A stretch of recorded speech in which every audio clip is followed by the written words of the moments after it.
Copa আমেরিকায় quarter ফাইনালকে সামনে রেখে অনুশীলনে ব্যস্ত তিনবারের বিশ্ব চ্যাম্পিয়ন আর্জেন্টিনা।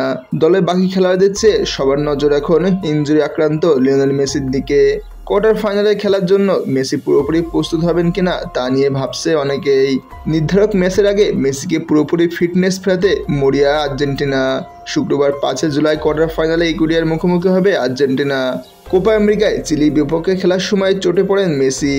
অস্বস্তিকে সঙ্গী করে সেদিন খেলা শেষ করেন। গ্রুপ পর্বে শেষ ম্যাচে পেরুর বিপক্ষে বিশ্বকাপ জয়ী এই ফুটবলারকে ছাড়াই মাঠে নামে আর্জেন্টিনা। এখন কোয়ার্টার ফাইনালেও মেসির পুরো 90 মিনিট খেলা নিয়ে আছে শঙ্কা।